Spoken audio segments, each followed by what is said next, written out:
Hey, it's Jeremy from OpticHouse.com. So, I'm doing a video that's a little different from usual. This time, I wanted to go through a bunch of figure drawings with you. I take figure drawing classes once a week. It's part of my regular routine. It's part of my creative growth and development. I'm always trying to learn, grow, and being in front of a live model every week, studying the human form is a big part of that. However, for those of you that are subscribed to my blog on blog.optichouse.com, you can see that I usually post figure drawings 5 days a week, sometimes including some texts that are related to art and creativity, thoughts and ideas I have about storytelling or imagination. Sometimes they're completely unrelated random things about philosophy, thoughts on life and mortality and what does it all mean, what I had for dinner last night. I usually don't talk about food that much. But I post those figure drawings, and what you don't necessarily see is how many drawings I throw away. Out of the drawings that I do, some I keep, and I save them so I can paint on top of them. Some of them I photograph just for the blog, and then some I don't post at all and I toss.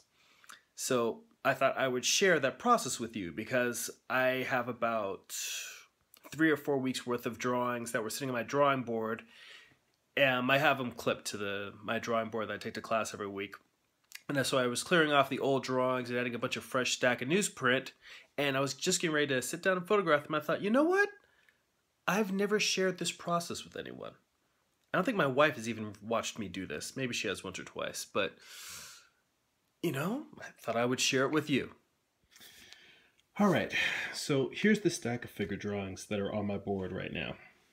I put them out on my drawing table, and the first thing that I try to decide is whether I even want to post them on my blog at all. Sometimes I have a page full of shitty drawings, and I'm not going to post them at all.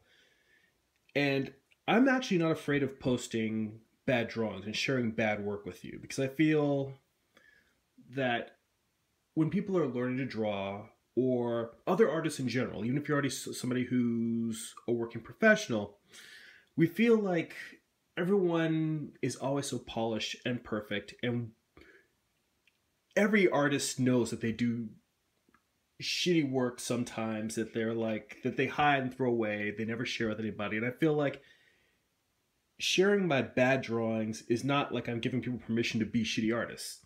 It's showing that doing good work is a process, that you have to do things over and over again, study them, refine them. So, I'm not afraid of sharing bad drawings, but if I shared all of my bad drawings, well, let's just say there's a lot more bad drawings than good. So I try to cull it down these days. I used to literally show everything I did in figure drawing classes, but now I have so many drawings piled up that I can pick and choose and try to show some of the better ones. So the first thing is I decide whether I want to show them at all. This one, I feel like it's a decent page.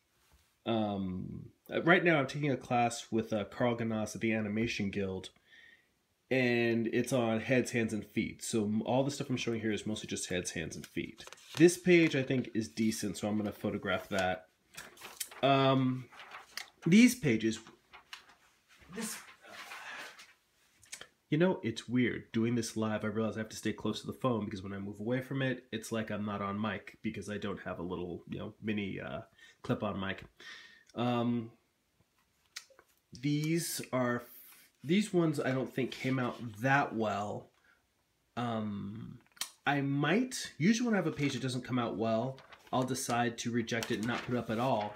Sometimes I will take, just, for instance, the female figure on the right, I actually think is not bad. So I may end up photographing this one, but when I photograph it, I will just crop out the guy and I'll just photograph it close, so you would just have her. The light's not making that look very cool, so I'm not even going to bother trying to convey that there. That's something I started doing, is when I do a page and there's only like one good drawing on it, a lot of times I'll just photograph the one good drawing and I'll toss out the rest. Yeah, I don't think, this one's not bad. Something else I should mention about the bad drawings. A lot of times, for instance, this one, the lower half of his jaw doesn't feel like it's in perspective with the upper half of his face and skull.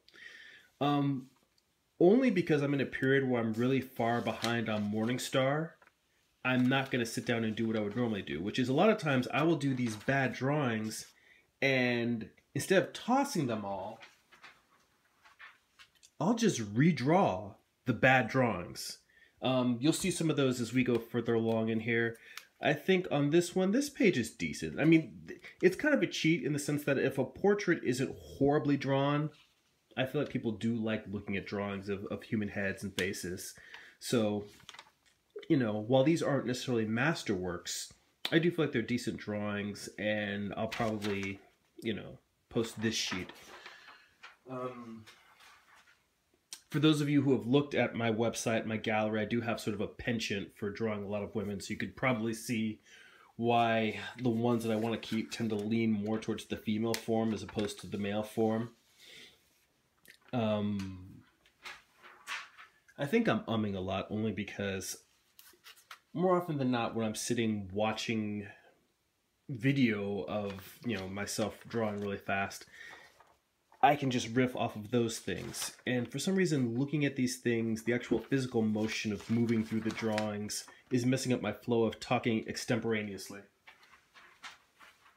And yet I can still pull off the word extemporaneously. But yeah, a lot of times I take my bad drawings, redraw them, and I'll redraw them several times until I get them right. And that's a big part of my process of learning.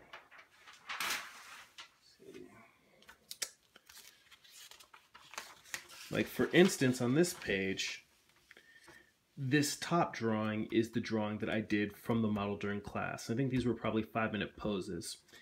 And I wish I were better at doing consistent work no matter how much time I had, but I definitely find that the longer, I think that's true for most people, the longer time you have with a drawing, the better it's going to be, because you can really sit there and refine, you can fix a lot of your mistakes, add some detail and some tone and polish to it. Sometimes adding tone and polish is just, you know, putting lipstick on a pig, you know, but I feel ashamed of the fact that I've definitely done drawings where I've put tone on it and made something that I knew was a fundamentally crappy drawing feel a little bit more polished simply by adding some tone in the right places, and it gives it a little bit more solidity. But I'm like, I know underneath that the structure's not great. But what I was starting to say before I went on one of what's going to be, I'm sure, many tangents, was that this is the drawing that I did in front of the model. And a lot of times when the models are on the break, I will go through and I will redraw the drawing several times, just trying to fix the structural problems that I've, you know, failed to get. You know, creating a sense of volume, structure, getting the feeling of the skull.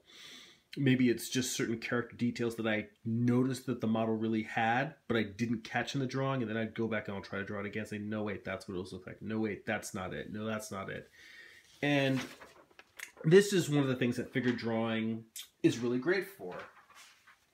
It's great for giving you a bunch of shitty drawings to analyze. Yeah, I don't think I like anything on this page. I'm probably not going to post this one.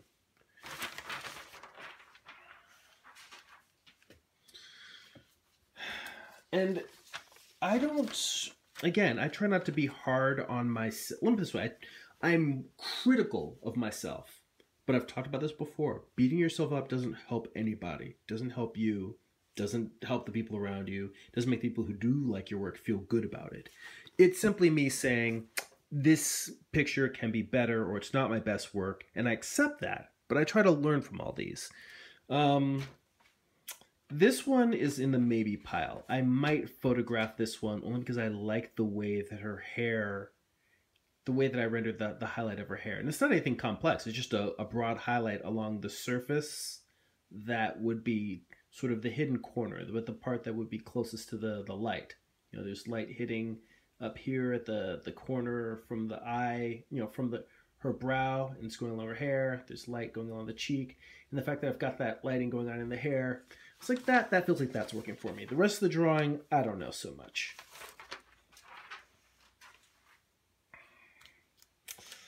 And like I said, the class I'm taking with Carl Ganas's Heads, Hands, and Feet, drawing feet is gnarly. Like, you got to draw a lot of ugly feet in order to get like a couple of good ones. If it weren't for the fact that I got so construction-y in here trying to work out the planes of where the ankle goes into the foot, and this isn't even really a good ankle because of the fact that the inside would be higher than the outside, but it could have been a good foot, but it's not.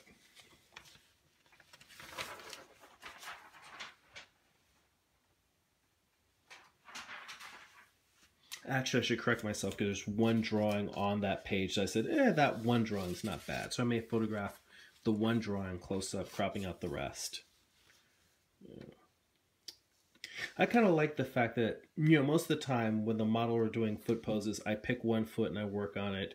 Only if they're close together do I get a chance, or if we have a little bit of a longer time, maybe an 8-minute pose, or an 8-minute or a 10-minute pose, do we have time to actually do, you know, both feet. But in this one, the model was in a pose where, you know, this is literally what I was seeing was one foot overlapping with the other, you know, one foot coming towards the other one, moving into the distance and getting that nice, you know, arrangement of them. I may photograph either just this or see if I can get the camera so I can get this one and the foot above it in a nice composition.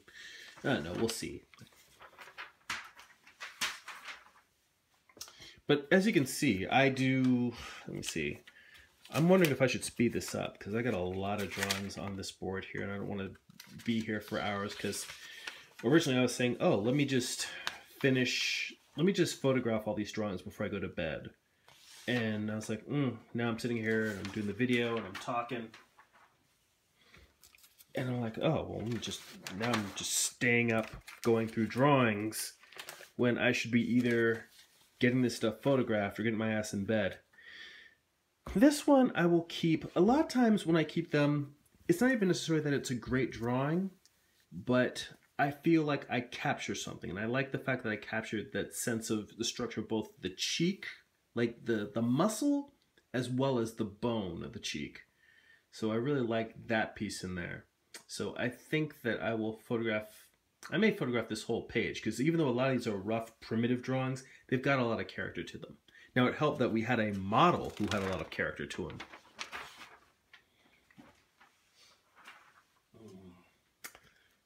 And, you know, this is also another case. I make notes to myself whenever I discover something in the figure drawing class and a thought occurs to me, or something that I've been taught but finally clicks, I make notes to myself. So sometimes if it's a drawing that's a decent drawing, I will share those notes.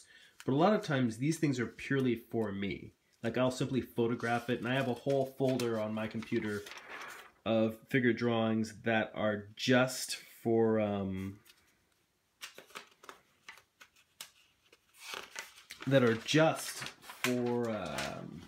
for me, so that I can say, oh, I've learned something about this, I'm going to remember it. The drawing that I just took off, I'm not going to post at all because it's drawn from notes that my instructor was giving us in class.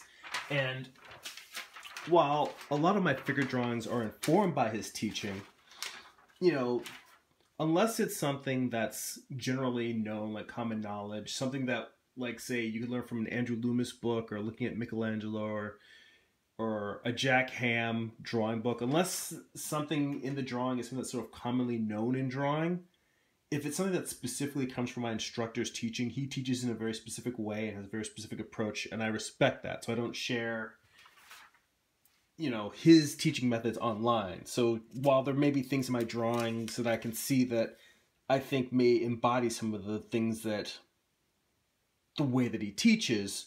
I usually I intentionally keep all my stuff. Like, if sometimes he will sit down and draw on his students' drawings to show them things. And I always make sure that if he ever draws on mine, I put a little mark on it, a K, so I know not to post that online, because it's not my content. It's something that's drawn by somebody else. This one is actually a 5-minute pose that I was surprised at how it came out. In fact, I'm thinking that this one might have been the first drawing and it didn't come out as finished as I'd like. A lot of times when I get a chance to redraw a drawing, it's because the model goes on a break right after they finish a pose, and usually the one right after that I will go like, oh, well, I've got some time, let me sit here and rework it. But these have some nice character to them.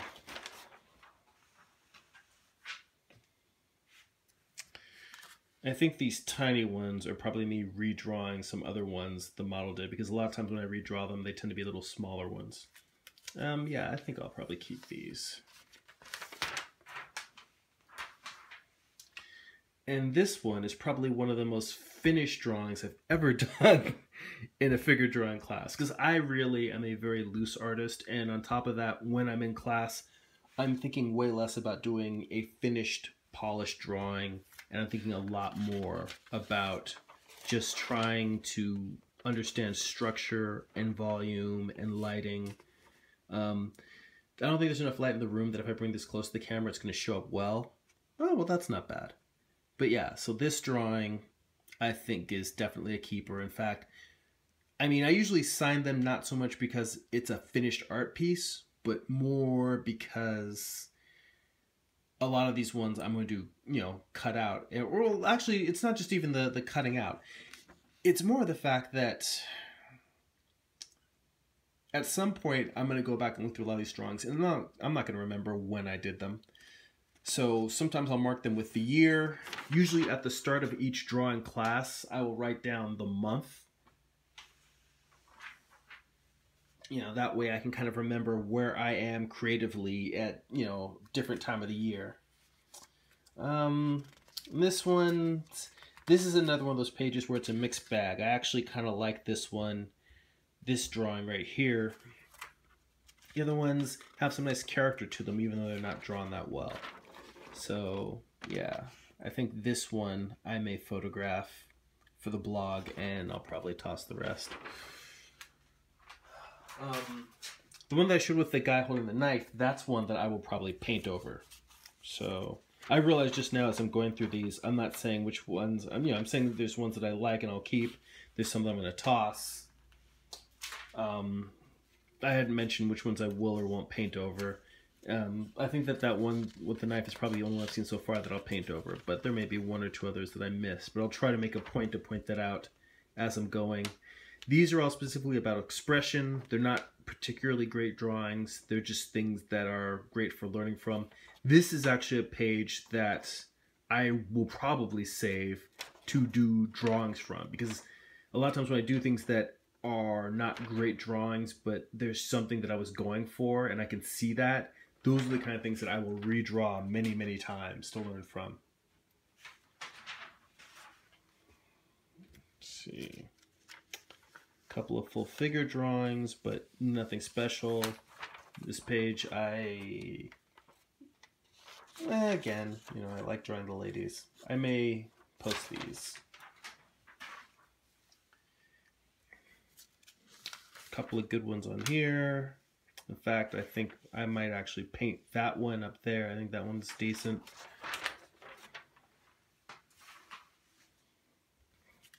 This one was a long pose. Came out, I think, pretty decently. It's odd because I'm not a photorealistic artist, and this is not a photorealistic drawing. It's definitely more illustrative, but I also feel like it captures the character of the model.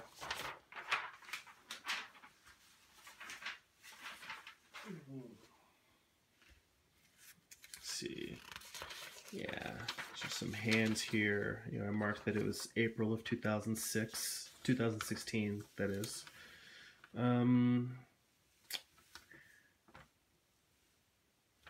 Yeah, oddly enough, this hand is sort of really weird and gnarly, but I like this hand, so I'll probably photograph this and just whatever gets in its way while I photograph it. Otherwise, I'll toss the rest. Some feet. Simple feet. I'll photograph this. I think sometimes the simplest, when you do simple stuff with feet are this kind of thing where if you have too many lines, too much rendering, they just die. And the fact that this one is pretty simple is the reason why I think it's actually a decent drawing. And some of these. That one's okay. I'm going to photograph that. You know, actually though, I think that this one's not bad. I think the one at the bottom's not bad. And I think that the two of them are enough to make it worthwhile to photograph the whole page as it kind of unites them. On their own, I think these drawings in the middle, kind of crap. That's okay. Again, like I said, you don't beat yourself up. I'm sorry, walking away from the mic. You don't beat yourself up. You just make them and learn from them. Draw them, learn from them. This page, one of the things that I felt like I learned a lot. I'm always trying to focus on going in soft and light because I have a heavy hand, going in and working on my tones. And I've been really trying to pay more attention to thinking of tone as the side of an object that is turned away from the light. And because that's really what it is, you know, using light to describe, that's what you're supposed to do. You're supposed to use light and tone to describe how an object exists in three-dimensional space. And the best way to do that is by showing which way is facing towards the light, which way is facing away. And I don't know how this is going to work for me. But in the future, I want to focus when I'm in figure drawing class on first defining the shadows and the lights, and then slowly working the well, really just defining first the shadow. Define an object by the parts of it that are facing away from the light.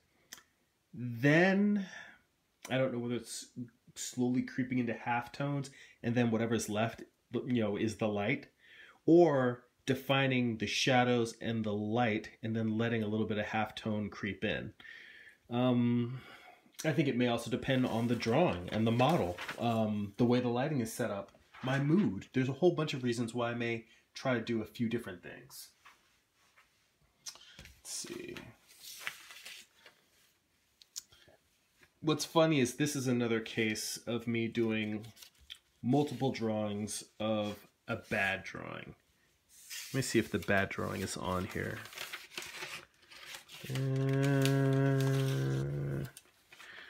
I don't see it on here. It may be one on a page that I already passed. But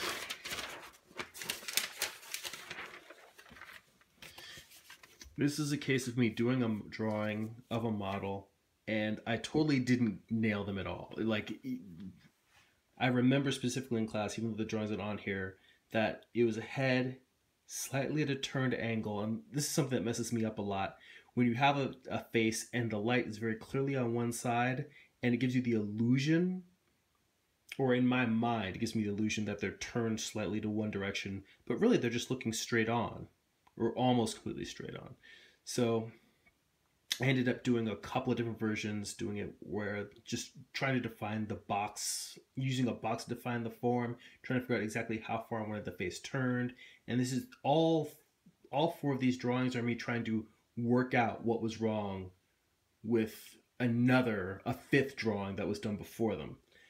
And even this one at the bottom, it's got, you know, a lot of tone to it, description, volume. It feels like some of the anatomy is worked out. Even this is still something that I might draw 2 or 3 more times and try different variations, trying to see, well, what happens if I do have the head turned slightly more the other way, turned slightly back, a little bit angled up.